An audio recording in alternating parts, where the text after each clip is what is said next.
अस्सलाम वालेकुम, आप देख रहे हैं डॉन न्यूज़ में मेज़बान अब्दुल गफ्फार। जनाब, पाकिस्तान स्पोर्ट्स के हवाले से आज प्रोग्राम में फिर तफसीली बात करेंगे।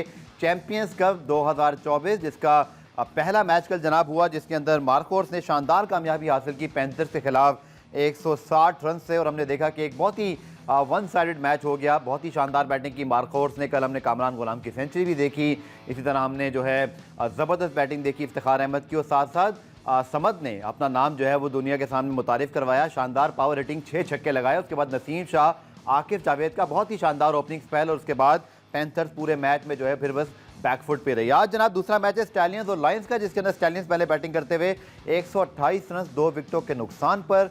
बाबर आजम इस वक्त खेल रहे हैं और यकीन करें सबकी नज़रें इस वक्त यही हैं कि बाबर आजम फॉर्म में आ जाएं, और शाहीन शाफिदी और आमिर जमाल के सामने उनके जो मुकाबले थे उन्होंने भी फैंस को बड़ा एक्साइटेड किया, क्योंकि पाकिस्तान के टॉप बॉलर, पाकिस्तान के टॉप बैट्समैन को गेंद करें। बाबर आजम इस वक्त 44 रन पे खेल रहे हैं। लेट्स होप के बाबर और रिजवान, शान, जितने हमारे पाकिस्तान के टेस्ट प्लेयर्स भी हैं, वनडे प्लेयर्स हैं, वो अपनी अच्छी फॉर्म दिखाएं, क्योंकि we need them in the very good form, specially when England is coming to Pakistan. इसके साथ साथ पाकिस्तान हॉकी पे बात करेंगे। कल पाकिस्तान और भारत का बड़ा ज़बरदस्त मैच होने वाला है एशियन हॉकी चैंपियंस ट्रॉफी में, और पाकिस्तान सेमीफाइनल में पहुंच चुका है, जिसके ऊपर हम तफसीली बात करेंगे। लेकिन प्रोग्राम के फॉर्मेट के मुताबिक पहले देखिए रीप्ले हेडलाइन। तो वैसे शाबाश ये जिन्होंने ये टेस्ट शेड्यूल किया भारत में अफगानिस्तान न्यूजीलैंड का, कि एक भी बॉल ना हो सकी, टॉस ना हो सका, और फिर आउटफील्ड के ऊपर ही बड़ी तनकीद हुई। लेकिन बड़े इस पर हम तफसीली बात करेंगे। हमें ज्वाइन कर रहे हैं पाकिस्तान के साबिक टेस्ट क्रिकेटर हसन रजा, और साथ साथ हमें ज्वाइन करेंगे कुछ देर में स्पोर्ट्स तजज़ियाकार मिर्ज़ा इकबाल बेग साहब। हसन साहब, बहुत शुक्रिया ज्वाइन करने के लिए। चैंपियंस कप पे आपकी मैं पहले राय लेना चाहूँगा। कल एक मैच हो गया, दूसरा मैच आज चल रहा है। आपकी राय क्या है इस चैंपियंस कप में अब तक जो आपने क्रिकेट देखी है? अब तो जिस तरह हम लोग खेल रहे हैं पाकिस्तान में अपनी क्रिकेट, और अब सबको दुनिया को नजर आ रहा है कि सब कॉन्टिनेंट क्या होता है, किस तरह से क्रिकेट खेली जाती है। हम जितनी भी कोशिश कर रहे हैं अपने पाकिस्तान में क्रिकेट को ठीक करने के लिए, मगर जब ठीक होगी, जब सिलेक्शन कमेटी ठीक होगी, जब प्लेयर्स को वो मोटिवेशन मिलेंगी, प्लेयर को टफ कंडीशन मिलेंगी, न्यूजीलैंड ऑस्ट्रेलिया वाली पिचेस उनको वैसी मिलेंगी, उनको वैसा मेहर मिलेगा क्रिकेट खेलने का, जहाँ वो डट के मुकाबला दूसरी टीमों में जाके, अवे सीरीज में जाके मुकाबला कर सकें। मगर हम तो अभी तक उसी सिंध में पहुंचे हुए हैं जहां पर हमने क्रिकेट शुरू की थी, और वहीं पर ही खत्म हो रही है। खत्म किस तरह से हो रही है? क्योंकि हम फैसलाबाद जैसे ग्राउंड पे लो बाउंस पिचेस पे मैचेस करवा रहे हैं यहाँ पर, और आपस में एक दूसरे के टूर्नामेंट से करवा रहे हैं। उसको बात को, सर्जरी को खामोश करने के लिए ये टूर्नामेंट करवाया जा रहा है, क्योंकि यूएसए से आप हार रहे हैं, आप श्रीलंका से हार रहे हैं, आप अफगानिस्तान से हार रहे हैं, आप आइलैंड से हार रहे हैं, बड़ी बड़ी टीमों से हार रहे हैं, आप बांग्लादेश से हार गए। 2003 में हम लोग कैफ मैच जीते थे मुल्तान में, मुझे याद है। उस टाइम पे टीम का कॉम्बिनेशन बड़ा अच्छा बना था। हमने 17 साल बाद जो है इंग्लैंड को सीरीज में हमने हराया था, वो रिकॉर्ड ब्रेक कर दिया इंग्लैंड से। 18 साल बाद वो हमसे सीरीज जीतती चल गई। पिंडी में एक दिन में 5 से 2 रन कर दिए थे इंग्लैंड की टीम ने। ऐसी चीजें आई हैं कि खामोश करने के लिए अवाम को एक टूर्नामेंट ऑर्गेनाइज करवाया जा रहा है, और लोगों को करने के लिए क्रिकेट में इम्प्रूवमेंट तो कहीं नजर नहीं आ रही है। वही मेंटरशिप आपने लगी हुई है, वही इन्वेस्टमेंट है जो क्रिकेट को फरोग नहीं दे रही, वो प्लेयरों को दी जा रही है, इतनी बड़ी इन्वेस्टमेंट। और उसमें क्रिकेट को इम्प्रूव करने के लिए वो पिचेस का मयार, वो ग्राउंड का मयार, वो टफ कंडीशंस नजर नहीं आनी कहीं पर भी। हम कभी व्हाइट बॉल की बात कर लेते हैं, कभी हम रेड बॉल की बात कर लेते हैं, मगर प्लेयर के जो पोजीशन है क्रिकेट खेलने की, प्लेयर जिस तरह से दुनिया के प्लेयर्स इंप्रूव कर रहे हैं, वो इम्प्रूवमेंट प्लेयरों में नजर नहीं आ रही। भारत टूर्नामेंट तो हो रहा है, ये डोमेस्टिक में हमने कहा था कि डोमेस्टिक प्लेयर पाकिस्तान के नहीं खेल रहे। अब सबने जो है कोशिश की है कि प्लेयरों को जो है इकट्ठा करें, टीम बना के फिर इनको सबको खिलाएं। मगर जितने प्लेयर्स भी हैं, ये शोर शराबा T20 वाले टूर्नामेंट तो खेल रहे हैं। 50 ओवर्स कौन खेलेगा क्रिकेट में आगे? टेस्ट क्रिकेट कौन खेलेगा? लॉन्गर क्रिकेट फॉर्मेट कौन खेलेगा? वो जूनियर बच्चे खेलेंगे, कौन फिटनेस का मयार कब अच्छा होगा? ये मुझे लगता है कि आगे जाके जो है चैंपियंस ट्रॉफी आने वाली है, उसमें सारा टफ शेड्यूल आएगा। उसके लिए क्या तैयारी है, ये मुझे समझ नहीं आ रही है अभी तक क्या तैयारियां हैं, और कौन कप्तान बनेगा, कौन वाइस कप्तान बनेगा, कौन टीम को संभाला देगा। जहां से आपकी 8वीं 9वीं पोजीशन है टेस्ट क्रिकेट में, और उसके बाद वनडे क्रिकेट में आप नीचे जा रहे हैं, वो पोजीशन को किस तरह से बरकरार रखेंगे, उसके लिए क्या लाएअमल बेहतर करने की कोशिश होगी पाकिस्तानी क्रिकेट में, ये सवाल या निशान है। ठीक है, आप बड़े सारे आपने पॉइंट्स कवर किए हसन भाई, जिसमें से बहुत सारे पॉइंट्स से मैं एग्री करता हूं, लेकिन एक चीज़ बहुत ज़रूरी है कि चलिए आपकी चैंपियंस ट्रॉफी, मैं बिल्कुल इस पॉइंट पे आपसे एक और सवाल भी कर लेता हूँ। कुछ देर में मिर्ज़ा इकबाल बेग साहब ज्वाइन करेंगे, उनसे भी यही सवाल होगा मेरा कि टेस्ट मैचेस के बीच में आप वनडे कब करवा रहे हैं। लेकिन चलिए, ये एक सवाल मैंने रखा था नदीम खान साहब के सामने, उन्होंने कहा जी हम कोशिश करेंगे कि शायद उन्होंने हिंट दिया कि आखिरी चंद मैचेस में टेस्ट प्लेयर जब आपका कैंप लग जाएगा तो शायद वो अपना तैयारी करना शुरू कर दें। लेकिन वनडे के लिहाज से जो हमने तमाम स्टार्स प्लेयर्स को एक साथ खिलाया, हमने देखा कल एक बड़ी अच्छी इनिंग खेली अब्दुल समद ने, कामरान गुलाम तो खैर बड़े अरसे से रन कर रहे हैं, सो जहाँ ये आप बात कर रहे हैं बिल्कुल ये बातें ठीक हैं, लेकिन यंगस्टर्स को मौका भी हसन मिला है कि एटलीस्ट वो वनडे फॉर्मेट के लिए बड़े स्टार्स के सामने परफॉर्मेंस दिखाकर वो जो एक हमारा मिथ बनी हुई है ना कि बस 15 प्लेयर्स हैं उन्हीं के अराउंड क्रिकेट घूम रही है, थोड़ा सा स्पूल को बढ़ाने में शायद हमें मदद मिले। लेकिन असल शायद बात ये होगी हसन कि इस टूर्नामेंट के टॉप परफॉर्मर को फिर बाद में मौके भी दिए जाएं। चले पूल को बढ़ाने के लिए थोड़ा सा मदद मिलेगी, पीसीबी को, सिलेक्शन कमेटी को मिलेगी। अगर जहां पर 15-20 लड़के सिलेक्ट होते हैं, जहां पर 30 लड़के एक स्क्वाड में पूरा वर्ल्ड कप खेल गए T20 का, 50 ओवर्स का खेल गए, तो इसमें भी देख लेते हैं कि कितने प्लेयर आप जो सिलेक्शन कमेटी के हैं या पीसीबी कितने प्लेयर सेलेक्ट करके लेके आएगा और कितने प्लेयर को चांस देगा। आपके पास वही सर्किल के प्लेयर खेल रहे हैं, सैम अयूब वही प्लेयर हैं नो लुक शॉट वाले जो आज टेस्ट क्रिकेट में भी खेल रहे हैं, क्योंकि आपके पास ओपनर ही अभी तक कोई नहीं है टॉप ऑर्डर में। मिडिल ऑर्डर में एक बाबर आजम थे, उन पे इंसार करके पूरी टीम खेल रही है। इसमें से देखते हैं कि लो बाउंसेस पिचेज हैं फैसलाबाद में जहां पर क्रिकेट खिलाई जा रही है, आपस में एक दूसरे को जानते हैं, डोमेस्टिक भी खेलते रहते हैं। जब यहाँ पर चैंपियंस ट्रॉफी होगी, जब टफ बॉलर आएंगे, टफ कंडीशन आएगी, फिर मैं देखता हूँ उसमें से कौन सा यंगस्टर इतनी जल्दी किस तरह से परफॉर्म करता है। थोड़ा सा तसलसल चाहिए होता है, कंसिस्टेंसी चाहिए होती है, पिचेस का मैच तो आप अच्छा करें पहले। और फैसलाबाद की लेकिन हसन भाई एक आर्गुमेंट आपसे कि अब दुनिया भर में बड़े हाई स्कोरिंग मैचेस हो रहे हैं। मैं आपका बात समझ गया कि आप यही हाई स्कोरिंग मैचेस बाउंसी विकेटों पे भी अच्छे बाउंस के साथ भी कर सकते हैं, लेकिन हमारी कंडीशंस में तो सर ऐसी पिच बनती है हमेशा से ही। ऐसी पिचेस तो बनती हैं और उसी कंडीशंस पे हम उनको प्लेयर को सिलेक्ट करते हैं। मगर जब न्यूजीलैंड जाते हैं, जब इंग्लैंड जाते हैं, जहाँ बॉल थोड़ा सीम स्विंग हो रहा होता है, वहाँ प्लेयर क्या करते हैं, 200 रन की पूरी टीम होती है, वहाँ पर वो मॉडर्न कोचेस कहाँ गए, गैरी क्रिस्टन जैसे कोचेस हैं, वो क्या कर रहे हैं। हमारे पाकिस्तानी कोचेस हैं, हमारे ऐसे लोग हैं यहाँ पर में आके जो 30-30 साल 20-20 साल क्रिकेट में गुजार चुके हैं, जो टफ कंडीशंस को खेलना खिलाना जानते हैं। उनको कहीं बोर्ड में आगे पीछे आने भी नहीं जाता, उनसे फायदा भी नहीं उठाया जाता। तो इतना पैसे इन्वेस्टमेंट जो है गोरों पे दूसरों पर कर रहे होते हैं। मुसलसल देखें तो अपने आके कोच होंगे मेहरबानी मौके के बाद, जेफ लसन के बाद, नए कोचेज होंगे जो सिखा रहे हैं। आज तक मुझे रिजल्ट समझ नहीं आया कि कौन सा रिजल्ट ऐसा प्लेयर है जो फॉरेन कंट्री से कोई कोच आया उसने प्लेयर प्रोड्यूस किया हो, सिवाय बहुत उम्र के। ठीक है, बिल्कुल ठीक है। हसन हम थोड़ी बात करते हैं कल के मैच पर, और यकीन तौर पर मार्कोस की बड़ी ज़बरदस्त कामयाबी पैंथर्स के खिलाफ। हमने देखा कि कामरान गुलाम बड़े अरसे से रन्स कर रहे हैं, हम उनको बहुत अच्छी तरह जानते हैं, उनको चांसेस नहीं मिले। लेकिन अगर हम बात करते हैं कल फिर बॉलिंग की, तो एक इसी तरह की विकेट पे आकिफ जावेद और नसीम शाह ने अच्छी बॉलिंग करके दिखाई। मैं सिर्फ कल के मैच के ऊपर अगर आपका एक्सपर्ट ओपिनियन लो, पे मिर्जा इकबाल भाई साहब ने भी ज्वाइन किया, उनसे भी ओपिनियन लूंगा। कल के मैच में जो परफॉर्मेंसेज हुई उसमें आपने किन प्लेयर्स को ज़्यादा आप रेट करेंगे? स्पेशली मेरे ख्याल में आकिफ और नसीम का हिटों के लिहाज से स्पेल बड़ा अच्छा था।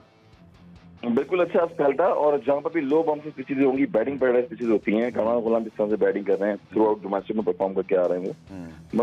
मगर मैं बार बार यही कहूंगा कि हम भी डोमेस्टिक में खेलते थे और भी प्लेयर्स खेल के आते थे।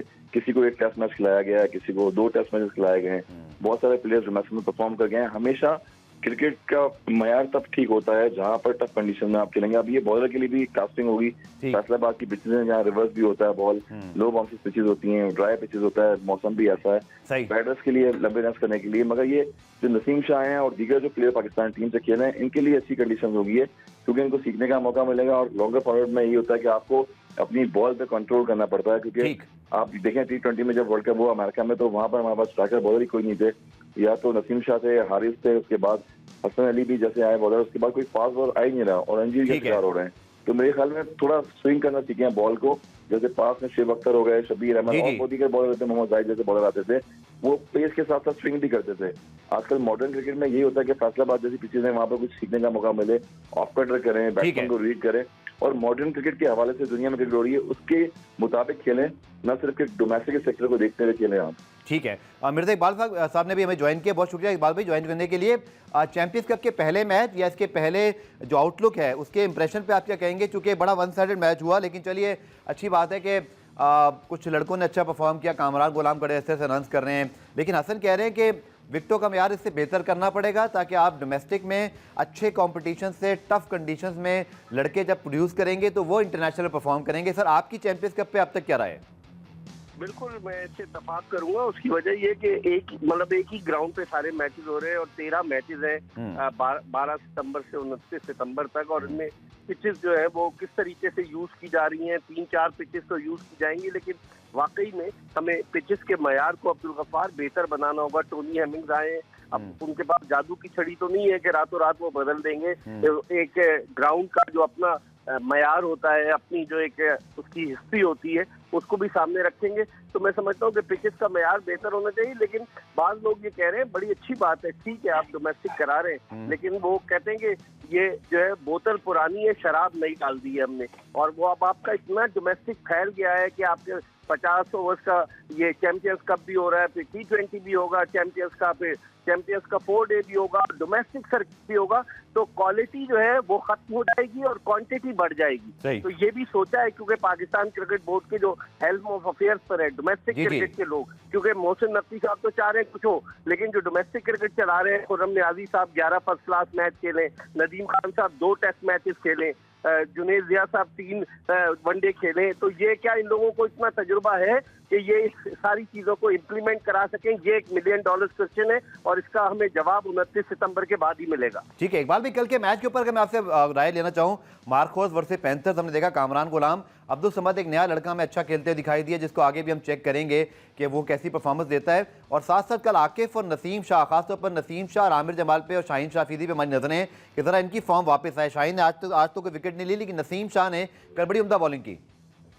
बिल्कुल आप सही कह रहे हैं। देखिए कामरान गुलाम तो अब्दुल गफ्फार काफी अच्छे से डोमेस्टिक सीजन में खेल रहे हैं। अब से 2 बरस कबल उन्होंने कायजम ट्रॉफी का रिकॉर्ड बनाया, लेकिन बदकिस्मती है कि उसकी जगह नहीं बन पा रही। बाद लोग कहते हैं कि वन डाउन वो खेलता है या ओपनर की हैसियत से खेलता है, जिसकी वजह से वो जगह नहीं बन पा रही। लेकिन कल उसने प्रूव किया है कि उसको जो है मौका दिया जाना चाहिए। आप देखते हैं ये कि ये 50 ओवर्स की क्रिकेट की बुनियाद पर क्या 4 रोजा क्रिकेट में खिलाड़ियों को चांस मिलता है, या फिर ये कहते हैं कि चैंपियंस ट्रॉफी की तैयारी है उसके लिए चांस मिलता है? लेकिन इकबाल भी कहता है ग्रामी कि नदीम खान साहब से मैंने जब इंटरव्यू किया, मैंने सवाल उठाया तो उन्होंने कहा जी हम कोशिश करेंगे कि जो आखिरी 4-5 मैचेस उसमें शायद टेस्ट वाले प्लेयर शायद ना हो, लेकिन फिर तो ये चैंपियंस कप का जो एक स्टार स्टडेड हमने जो ऑप्शन बनाया है, तो थोड़ा सा लग रहा है कि या तो ये पहले हो जाता या बाद में हो जाता। ये आपकी बिल्कुल सही बात है। कई टेस्ट क्रिकेटर, न सिर्फ आप और मैं कह रहे हैं, बल्कि कई टेस्ट क्रिकेटर भी ये कह रहे हैं कि भाई इंग्लैंड की टीम अक्टूबर के फर्स्ट वीक में आएगी। अगर 4 डे होता, लाइव टेलीकास्ट होता, तो उससे लड़कों के पास नजर आती। लेकिन चले अब नदीम खान साहब की अपनी फिलॉसफी है, तो फिर फायदा क्या हुआ इतने पैसे खर्च करने का? अरबों रुपए खर्च हो रहे हैं, इस पे मेंटोर पे 50-50 लाख रुपए खर्च हो रहे हैं, खिलाड़ियों को मिल रहे हैं। सही चलें पुराने, तो इसका क्या फायदा होगा जब आखिर में आपके पास टेस्ट क्रिकेटर्स को आप रिलीज कर देंगे? तो फिर फायदा क्या होगा इस तरह के टूर्नामेंट का? बिल्कुल जी, बोर्ड 2 कश्ते में सवाल दिखाई दे रहा है कि टेस्ट सीरीज और ये वनडे सीरीज मैनेज की जाए। पुराने ब्रेक शामिल करते हैं, ब्रेक से जब वापस आएंगे तो हसन रजा और इकबाल भाई से आप जो हमारे मेन क्रिकेटर्स हैं, जैसे बाबर ने आज 50 किए, ये अच्छी बात है जी, थोड़ा सा उनको आज एक रिलीफ मिला होगा, कॉन्फिडेंस मिला होगा। डोमेस्टिक क्रिकेट का कम से कम ये फायदा जरूर होता है कि आपको एक आजमाइश होती है, आपकी तजर्बा का होती है, जहाँ परफॉर्म करके आप अपनी फॉर्म बहाल करते हैं। मजीद बात करेंगे शॉर्ट कमर्शियल ब्रेक के बाद। तो जनाब आज का दूसरा मैच, जैसे मैंने आपको बताया कि स्टालियंस और लॉयंस के दरमियान जारी है। अच्छी बात यह है कि बाबर आजम पाकिस्तान के इस वक्त ऑफिशियली वनडे और T20 कप्तान हैं। बैक टू फॉर्म, उन्होंने 57 रन अब तक बनाए हैं 62 गेंदों पे। हसन यकीन तौर पर जो हमारे मेन प्लेयर्स हैं जो कि आउट ऑफ फॉर्म हैं, जैसे कि शान मसूद, थोड़ा उनको टाइम मिला लेकिन थोड़ी स्ट्रगल भी की, 41 बनाए 53 पर। लेकिन बाबर आजम ने जिस तरह रन किए, आपसे पहले सवाल है फिर मिर्जा इकबाल बेग साहब से, आई थिंक इस लिहाज से कम से कम बाबर के लिए अच्छा है कि उनको एक बड़े बजाय इसके को नेट प्रैक्टिस कर रहे होते या कहीं अपनी तैयारी कर रहे होते हैं, उनको कंपेटिटिव क्रिकेट में शाहीन बॉलिंग कर रहे हैं, आमिर जमाल बॉलिंग कर रहे हैं, उनके खिलाफ रन्स किए हैं, कॉन्फिडेंस थोड़ा उनका वापस आया होगा आज। देखिए अब ये ना पता है कि क्या हम वर्ल्ड रैंकिंग में बाबर आजम का दुनिया में नाम दे रहे हैं, आज रैंकिंग में दुनिया में नाम उनका चल रहा है as a captain, as a batter. और जब T20 में आए, वर्ल्ड कप में आए, USA से हारे, अफगानिस्तान से हारे, टीमों से हारे, इंडिया से हारे, तो वहाँ पर ग्राफ यहाँ तक आ गया कि हम कह रहे हैं कि किस तरह से वो डोमेस्टिक खेलें और डोमेस्टिक में वो 50 रन कर दें ताकि उनकी फॉर्म वापस आ जाए। क्रिकेट का कैलिबर आप देखेंगे, क्रिकेट की स्ट्रेंथ जो है वो आपको किस लेवल पे लेके जानी पड़ती है, कहाँ लेवल पे खेलना पड़ता है आपको। और जब वही हम बता रहे हैं कि बांग्लादेश की टीमें हो गई या ये बड़ी टीमें हैं ऊपर टॉप लेवल की क्रिकेट, वो एक डिफरेंट क्रिकेट है और डोमेस्टिक लेवल एक डिफरेंट क्रिकेट है। यहाँ पर उन्होंने 50 रन किए तो नो डाउट के कॉन्फिडेंस तो आया होगा, मगर कॉन्फिडेंस को वहाँ आना चाहिए उनको जहाँ पर वो खेल रहे हैं टॉप लेवल की क्रिकेट, जहाँ उनका एक मकाम है, जहाँ उनका एक नाम है, उसको मेंटेन करने के लिए आपको कॉन्फिडेंस चाहिए होता है। उसमें कैप्टनसी को चेंज किया गया है, उसमें स्ट्राइक रेट को कम किया गया है, स्ट्राइक रेट कम हो गया है। एक बैटर बाबर आजम है, अगर वो नहीं खेलता तो देखें टीम आपकी पूरी 200 भी नहीं करती है टेस्ट क्रिकेट में भी। बिल्कुल यही म्यार है हमारा कि हम एकदम से किसी प्लेयर को इतना हाई लेवल पे लेके जाते हैं और उसके बाद इतना लो लेवल पे जाके उसको 2-3 इनिंग होती हैं, उसको इतना घबराहट का शिकार करते हैं, उसको कॉन्फिडेंस खराब कर देते हैं कि वो आज हम कह रहे हैं कि डोमेस्टिक में फॉर्म वापस आ गई बाबर आजम की। फैसलाबाद जैसी पिचेस पे जहाँ पर इतने ऐसे मैचेस हो रहे हैं और आपस में डोमेस्टिक भी खेलते हैं नो डाउट, मगर ये कंसिस्टेंसी डोमेस्टिक आपको मेंटोर बनाने के लिए इतना जो खर्चा कर रहे हैं, 50-50 लाख रुपए दे रहे हैं इस कौम में, इस पाकिस्तानी यंगस्टर प्लेयरों के पास 50,000 रुपए की जॉब नहीं है। जिन मेंटरों को 50-50 लाख रुपए आप दे रहे हैं, वो 15 दिन में 13 मैचेस में क्या सिखाएंगे उन लोगों को। ये ऑलरेडी प्लेयर्स खेले हैं पाकिस्तान की तरफ से, सारे प्लेयर्स। ये टूर्नामेंट सिर्फ 15 दिन के लिए नहीं होने चाहिए, ये 2-3 साल में ऐसे टूर्नामेंट 50 ओवर्स के, longer 3 day matches, 2 day matches, department cricket 1 day matches 50 overs की, ये क्रिकेट कंसिस्टेंट होनी चाहिए। और यही प्लेयर जो डोमेस्टिक में खेल रहे हैं, जो अभी खेल रहे हैं पाकिस्तान की टीम के साथ, वो डोमेस्टिक भी खेल रहे हैं। जब जाके चीजें बेहतर होंगी, उसमें जो है आपकी फॉर्म बरकरार भी रहेगी। ना सिर्फ कि आप लीगों में जाके इजाजत देते हैं प्लेयरों को, कोई लंदन लीग खेल रहा है जाके, कोई अमेरिकन लीग खेल रहा है जाके, कोई कैरेबियन लीग खेल रहा है, तो जिससे पाकिस्तान के लिए खेल रहे हैं तो वो कंसिस्टेंसी दिखाए, डोमेस्टिक भी खेले और टॉप लेवल पे भी खेले, ताकि कंसिस्टेंसी रहे उसकी टीम। ठीक है इकबाल भाई, गैरी कर्स्टन भी आज पहुंच गए पाकिस्तान और फैसलाबाद भी शायद अब तक पहुंच चुके होंगे, लाहौर तो सुबह आ गए थे। वो कहते हैं ना हमारी ज़बान में खबरियत, तो मैं आपसे पूछूंगा कि सर ये जो वनडे कप के पीछे छुपे मामलात हैं, जैसे कि टेस्ट कैप्टनसी के हवाले से अब तक कोई ज़्यादा हमें जो है ना आगाही नहीं है कि क्या शान बरकरार रहेंगे नहीं रहेंगे, वनडे में क्या बाबर आजम की कप्तानी बच गई है या वो फिर बरकरार रहेंगे, बैकग्राउंड पे सर क्या हो रहा है बैक हैंड पे, और इस टूर्नामेंट की परफॉर्मेंसेज क्या वाकई मैटर करेंगी या फैसले कहीं बैक हैंड पे हो रहे होंगे? जी इकबाल भाई। मिर्ज़ा इकबाल भाई साहब को शायद मेरी आवाज़ नहीं गई, उनसे दोबारा रब्ता मुनक़ता करते हैं, दोबारा रब्ता बहाल करते हैं। हसन आपसे मैं ज़रूर जानना चाहूँगा कि जो इंग्लैंड की टेस्ट टीम आ रही है, हम बुरी तरह हार गए बांग्लादेश से, उससे पहले हम ऑस्ट्रेलिया में हारे, आपके ख्याल में क्या हमें कप्तान की तब्दीली की इस वक्त ज़रूरत है? क्या हम एक चांस और ले सकते हैं? जैसे मोहम्मद रिजवान का नाम आ रहा है, या शान मसूद को भी और मौका मिलना चाहिए? आपकी एक्सपर्ट ओपिनियन क्या है? नहीं देखें, शान मसूद को पहले भी एज कैप्टनसी में आपने मौका दिया था, फिर दोबारा आप लेके आए कैप्टनसी में, मगर कैप्टनसी जो भी पाकिस्तान टीम में करता है वो ड्रॉप तो हुआ ही है, अंडर प्रेशर भी रहा है, क्योंकि सबसे पहले आपकी इंडिविजुअल परफॉर्मेंस होती है। आप जब तक आप इंडिविजुअल परफॉर्मेंस नहीं देंगे, उनकी जो हाई स्कोरिंग मैचेस देखें, अगर आप उनकी बैटिंग एनालिसिस देखें आप शान मसूद के, तो उनकी इंडिविजुअल परफॉर्मेंस जो है इतनी टॉप लेवल की नहीं है जिस तरह से कप्तान आपने उनको बनाया है। बिल्कुल ठीक। शाइन जो है बैकअप पे हुआ टेस्ट मैच में, उसके बाद बाबर आजम को आपने हटा दिया, कोई रिजवान ही रह गए आपके पास ऑप्शन। सदाब T20 में खेल रहे थे, उनको आपने वाइस कैप्टन बना दिया। तो कैप्टन जो भी होता है वो परफॉर्मर होता है। दुनिया की जितनी भी कंट्रीज में अगर आप देखें तो वहाँ पर कैप्टनसी हो रही होती है, और कैप्टन जो है वो फ्रंट पे लीड करता है अपनी टीम को, 10 प्लेयर्स होते हैं उनको लड़ाता है, और वहाँ से आपकी टेस्ट की रैंकिंग और T20 की और 50 की बेहतर होती है। तो इंडिविजुअल परफॉर्मेंस बड़ी जरूरी है। मेरे ख्याल में ऑप्शन आपके पास रिजवान ही रह गए, क्योंकि शान मसूद जो है वो पिछले टेस्ट मैचेस में भी हारे, कंसेक्यूटिव 2 मैचेस हार गए, उससे पहले भी हारे, फिर न्यूजीलैंड में खेले थे वहाँ पर सीरीज में भी वो फ्लॉप गए। तो अब यही ऑप्शन है आपके पास रिजवान है, अगर वो क्रिकेट खेलते हैं, मॉडर्न क्रिकेट खेलते हैं और फाइट बैक करना जानते हैं, तो अपनी टीम को लड़ा सकते हैं, और उनके पास यही ऑप्शन होगा आगे, क्योंकि टफ क्रिकेट आ रही है आगे, बहुत ज्यादा इंग्लैंड की सीरीज है। बिगर टीम में आप देख लेंगे, बेन स्टोक्स जैसे प्लेयर आउटस्टैंडिंग खेलते हैं, वही 17 साल वाली पुरानी टीम है जो रिकॉर्ड ब्रेक करके गई थी, अभी आ रही है टीम सारी। बिल्कुल ठीक। तो एक मॉडर्न क्रिकेट के हिसाब से आपको फाइट करना पड़ता है और टीम को जल करके लड़ाना पड़ता है।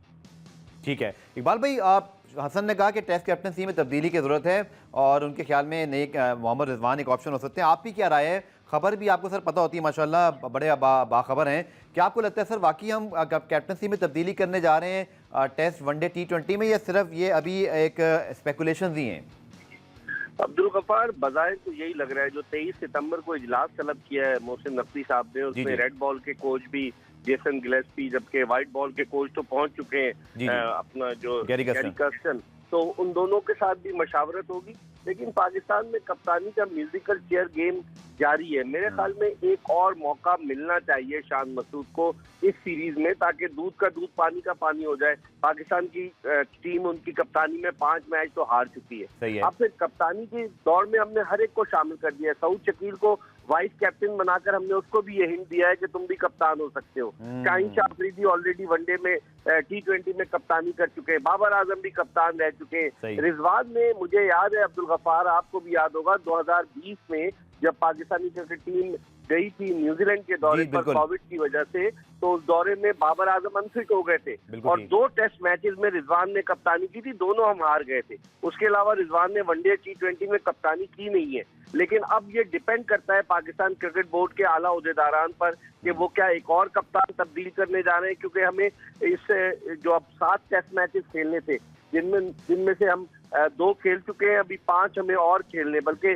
3 इंग्लैंड के खिलाफ, उसके अलावा साउथ अफ्रीका के खिलाफ 2 और 2 हमें वेस्ट इंडीज के खिलाफ खेलने। तो आया ये लॉन्ग टर्म बेसिस पे बना रहे हैं। हमारे यहाँ म्यूजिकल चेयर का गेम होता है, चाहे वो कप्तान हो, चाहे वो चेयरमैन हो, चाहे चीफ सिलेक्टर हो, चाहे सेलेक्टर हो, हर तरह के हमारे यहाँ चलते रहते हैं। तो मेरे ख्याल में अभी इन्होंने फैसला किया नहीं, लेकिन बजाय यही लग रहा है कि लॉबी काम कर रही है कि मोहम्मद रिजवान जो है वो अल्टरनेट चॉइस होंगे, और शायद यही वजह है कि रिजवान को इन्होंने कप्तान भी बनाया है जो टूर्नामेंट हो रहा है चैंपियंस कप, और उसमें भी इन्होंने सऊद शकील को भी कप्तान बनाया है। तो इसका मतलब है, लग रहा है मुझे, बाबर आजम तो खैर उस दौर में शामिल नहीं, लेकिन लग रहा है कि कहीं रिजवान को ये कप्तान बना न दे, एक और नई कहानी फिर जन्म लेगी।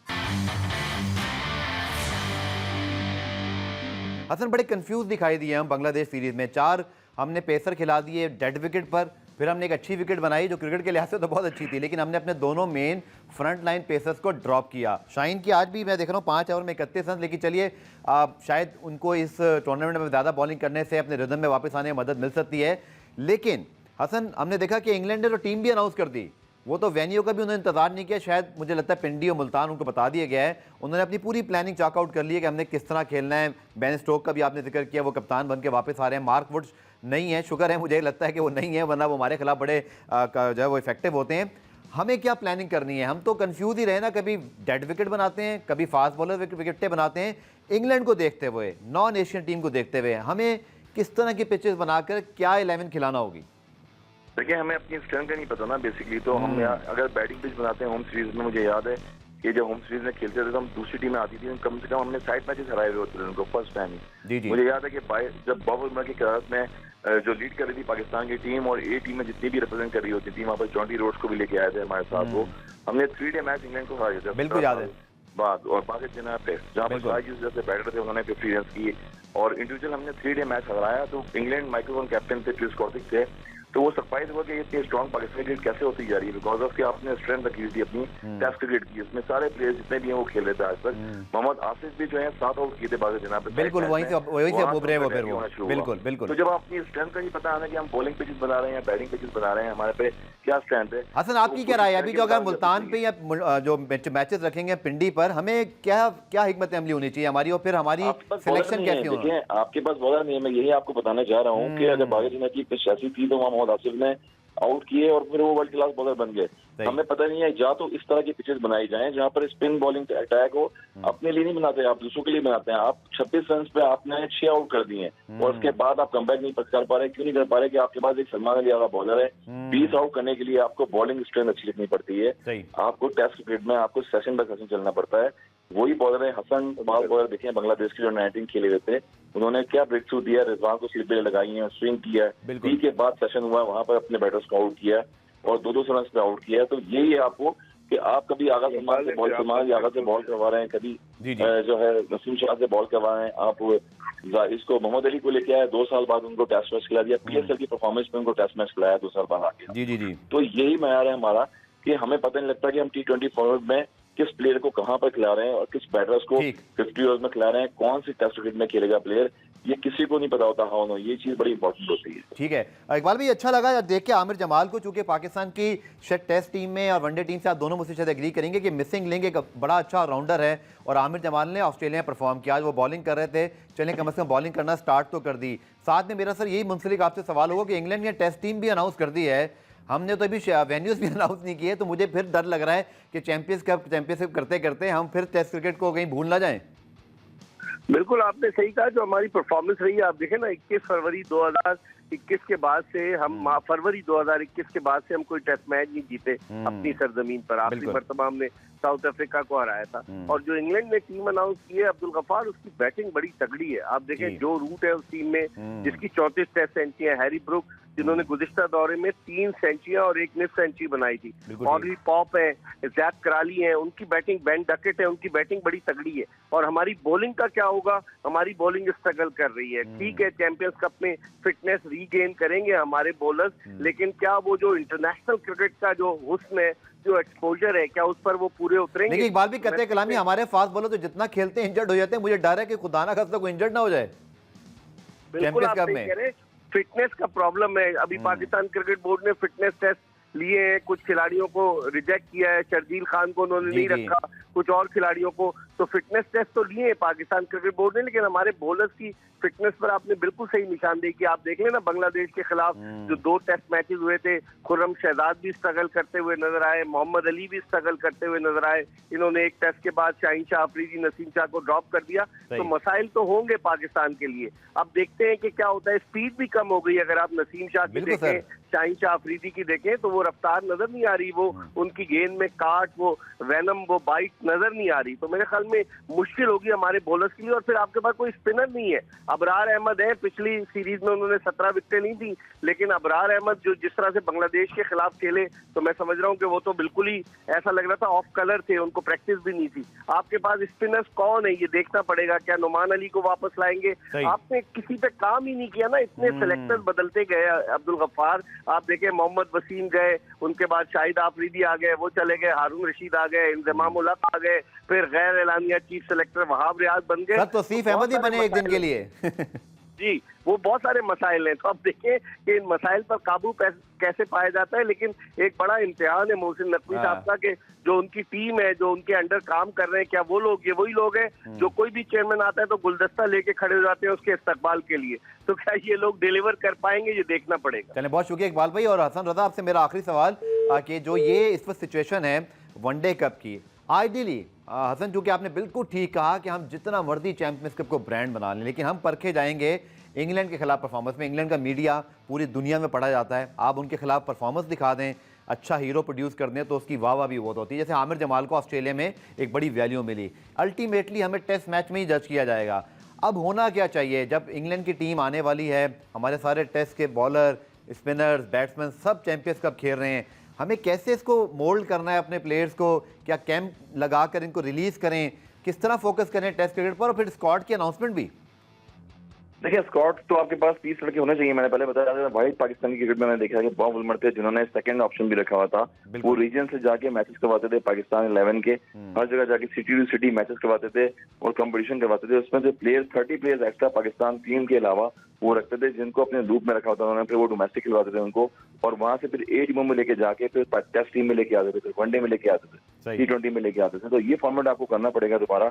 अगेन पाकिस्तान में टेस्ट प्लेयर्स जो पाकिस्तान टीम में अनाउंस हो गए, इसके अलावा जो लूप में है 30-35 लड़के, 40 लड़के, उनको ग्रूम करके अपने जूनियर लड़के हैं, सैम अयूब टाइप के लड़के हैं, इनको भी सीखने का और मौका मिलता है। इनको क्रिकेट खिलाते हैं थ्रू आउट 50 ओवर्स खिलाएं, 3 डे मैचेस खिलाएं, PCB 11 के मैचेस करवाते हैं। और क्रिकेटिंग लोग हैं वो सिलेक्शन कमेटी में रखें जो ग्राउंड में खड़े हों सुबह 9 बजे से और शाम 6 बजे तक। न सिर्फ वो स्टेडियमों में बैठे रहे, एसी में बैठे रहे। एक मुझे बता देगा कि अभी इकबाल भाई ने बड़ा अच्छा पॉइंट रेस किया कि चले फास्ट बॉलिंग में फिर भी शाहीन, नसीम, आमिर जमाल आपके पास, अगर ये अपनी स्ट्रेंथ पर आ जाएं, थोड़ा सा इनको पिच हेल्प करे। हमने देखा खुर्रम शहजाद और मीर हमजा ने भी इतनी बुरी परफॉर्मेंस नहीं दी, सिर्फ कंसिस्टेंसी नहीं रही कि फिनिश ऑफ नहीं कर सके। लेकिन स्पिन डिपार्टमेंट तो हमारा बिल्कुल फ्लैट है। हसन, क्या स्पिनर्स हैं नहीं हैं, या किसी यंग लड़के मेहरान मुमताज़ को चांस दे के देखें, या फैसल अकरम, वो तो खैर अभी लिमिटेड ओवर्स का बॉलर है, शायद उसको भी टेस्ट के वाले से वो आप बता सकते हैं कि क्या उसको हम ट्राई आउट कर सकते हैं। लेकिन करना क्या है, या नुमान साजिद को फिर लेकर आ जाएं? What is the right way to go? नहीं, राइट वे टू गो अभी पुराने को कहाँ से लेके आएंगे? अब 34 या 35 ईयर्स वो लोग हो चुके हैं। नुमान भी खेलते रहे इतनी क्रिकेट, हैदराबाद से खेले इतने रीजन में जमाने में। साजिद खान भी काफी अर्सा खेलते रहे। मेहरान मुमताज मेरे ख्याल में बहुत टैलेंटेड प्लेयर है, और जरूरी नहीं है कि जिंदगी में आप पहले से बोल देते हैं कि T20 का बॉलर है ये। जब आप किसी प्लेयर को लूप में रखेंगे, खिलाएंगे, हफ्ते बाद में कैंप लगा हुआ था वहाँ ये। और अभी हसन, अभी ऑस्ट्रेलिया में जब शाहीन की टीम को लेकर गए, उसने आउट भी किया बांग्लादेश के खिलाफ, तो फिर उसी को लाया ना। मैं उनको देखता रहा हूँ, बड़ा क्लोजली फॉलो किया है। जितनी भी डोमेस्टिक हुई है इसमें वो कंसिस्टेंसी उन्होंने दिखाई है। जिस तरह आपने नवाज को इतने चांसेस दे दिए हैं, तो इसमें बेशक कोई मजाका नहीं है कि बहुत जबरदस्त बॉलर है। अगर किसी प्लेयर को प्रमोट करना है, लंबी क्रिकेट खिलानी है, तो उसको लूप में रखना पड़ता है, उसको खिलाना पड़ता है, उसको चांस देना पड़ता है। वेरिएशन से बॉल करते हैं और थ्रू आउट परफॉर्मर है वो। मैंने जो भी मैचेस उनके देखे हैं जाके, तो मेरे ख्याल में ये लेफ्ट आर्म स्पिनर है और उनसे फायदा उठाना चाहिए। लेफ्ट आर्म स्पिनर और राइट आर्म लेग स्पिनर ऐसे होते हैं कि जो आपके जो है वो ट्रम्प कार्ड होते हैं मैचेस में, टेस्ट मैचेस में और 50 ओवर्स में, और T20 में भी होते हैं। तो मेरे ख्याल में जितने भी प्लेयर्स हैं 24 करोड़ की हमें लेजेंडरी बॉलर्स रह चुके हैं इतने बड़े बड़े। जहां आप ग्राउंडों में जाके ढूंढेंगे तो आपको जरूर कहीं ना कहीं मिलेंगे प्लेयर्स टैलेंटेड, और उनको खिलाएं, उनको मौका देंगे लंबी क्रिकेट में, लंबे बॉलिंग्स में, लंबी बॉलिंग करेंगे वो तो टीम में जगह बना सकते हैं। चलिए, बहुत शुक्रिया हसन रजा, पाकिस्तान के फॉर्मर टेस्ट क्रिकेटर हमारे साथ मौजूद थे। इससे पहले मिर्जा इकबाल बेग साहब, उनको भी शुक्रिया। प्रोग्राम में ब्रेक शामिल करते हैं, ब्रेक से वापस आकर पाकिस्तान हॉकी की बात करेंगे। पाकिस्तान मुकाबला भारत, बड़ा हॉकी मैच कल होने जा रहा है। मिलते हैं शॉर्ट कमर्शियल ब्रेक के बाद।